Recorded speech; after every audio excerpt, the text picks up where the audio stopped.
Hey everybody, it's Pastor Gary here. Hope you guys are doing well, keeping safe and healthy. The church staff sends their greeting. We sure miss you guys and want to let you know we're continuing to pray for you and all that. Let me read a verse for you that I thought would be an encouragement. Psalm 84 says, "How lovely is your dwelling place, O Lord of hosts. My soul longs, even faints, for the courts of the Lord. My heart and my flesh cry out for the living God."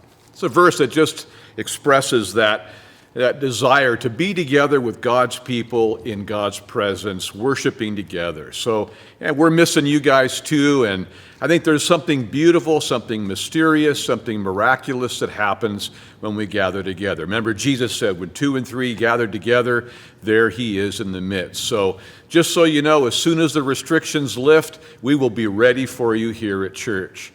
In the meantime, we're like you, we're waiting for direction from the president. There's talk already of lifting the restrictions by Easter. However, our California governor said it probably will be longer here in California, going to last a little bit longer. So we're going to continue to pray. We ask you to pray for our president, our leaders, for the medical professionals, and those that are infected certainly, and then those that are grieving because they have lost loved ones to this virus. But there are good things happening too, staying home this season. I have found personally, I'm talking more to my neighbors more than I ever have. I see families out walking in the evenings together. I've enjoyed my wife tremendously, and I even see parents spending a lot more time with their kids. It'll be fun to ask our kids when this is all over, how do you remember this season? I bet they're going to say it was a better season than we really remember ourselves personally. So anyway, let me give you some quick updates on things that are happening here at church. Make sure and watch our website for changes due, hopefully, to the relaxing of the restrictions. So a couple reminders. Make sure and send in your prayer requests. The women's prayer meeting is not meeting on Mondays, but the staff does pray for you every Tuesday. So email in your prayer requests, and we'll definitely be praying for you. The men and women's Bible study is continuing to stay on hold as well. However, you can go ahead and study devotionally the Psalms as they come out in order in the study. And if you've got technical game, I'm hearing that some of the small groups are still meeting by Zoom or Skype, and so maybe that's a good way for you to connect with those in your small group. Encourage you also to reach out to those by phone that are in your small groups to make sure and check in on one another. Thursday and Friday night, the freedom groups are not meeting, so they're on hold as well. Let me share quickly about what's upcoming. If the restrictions linger longer, Easter weekend services are still going to go on by live stream. Good Friday service is going to happen as well. That will happen Friday night that week. It'll be a communion service. So we're encouraging you to go ahead and celebrate communion there in your home, and we'll lead you through that simple communion service. Sunday morning, there will still be a service. We'll do the sunrise service. That's a wonderful tradition I love to continue. And so we'll do a very early service to celebrate Christ's resurrection early that morning on that first Easter morning. And then we'll also do probably a 10:30 service where we'll live stream all of those for you so we can celebrate Easter together. This week, though, let me remind you that we're going to continue to live stream our weekly services. Wednesday night, tonight, will be at 7 o'clock. Pastor James will be teaching through the Gospel of John at 7. And then Thursday night, a slight change, the youth group will be live streaming their service at 7 o'clock. And Pastor Chris will be sharing his weekly message with the kids at Thursday at 7 o'clock.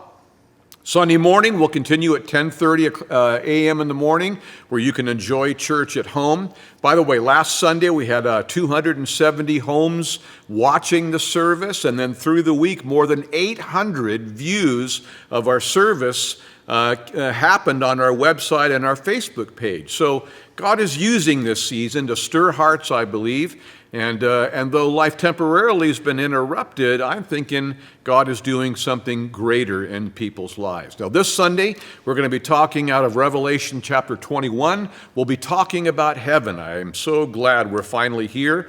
We'll talk about the new heaven and the new earth and answer some of the questions about what will heaven be like. And to add some fun to the service, we're going to add a Sunday school component to it as well. Now, last week, my daughter told me the grandkids were watching Grandpa on TV last Sunday morning, and Vinny, my youngest grandson, said, "Mom, this is so boring."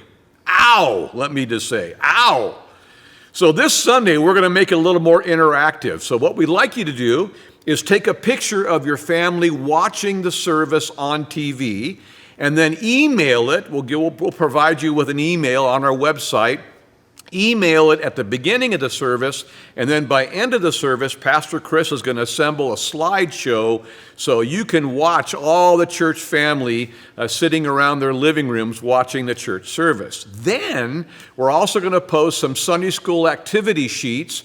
Mark and Darla are assembling some things that will connect to the message on heaven that you can print out at home, and your kids can be doing that rather than being bored by Pastor Gary. And we're also going to provide some other resources as well so your kids can hear from their own Sunday school teachers. And then, this is the cool thing, we're going to want you to take out a blank piece of paper and ask your kids to draw a picture of heaven or of church or of the worship team or even me, and then scan those, send those in to the email we're going to provide, and then during the week the pastors will pick out their favorite, and favorites I should say, and then we're going to mail your kids some kind of reward for making a cool little picture. All the details will be on our website by tomorrow, what to do and where to send your pictures so we can connect better online. So all in all, keep praying, be careful, be safe. Reach out to your family, reach out to your neighbors, invite them over for church, as it were. I realize it's a serious season we're in. There are serious issues with this virus, but God is using it to open doors in people's hearts. They are confronted with the reality with life is temporary. It should open a door for you to be able to share your faith. As always, the church staff will be here from Monday through Thursday from 9 to 3. If you need our help, we're certainly here. We'll see you online. We're praying for you and see you soon. God bless you guys.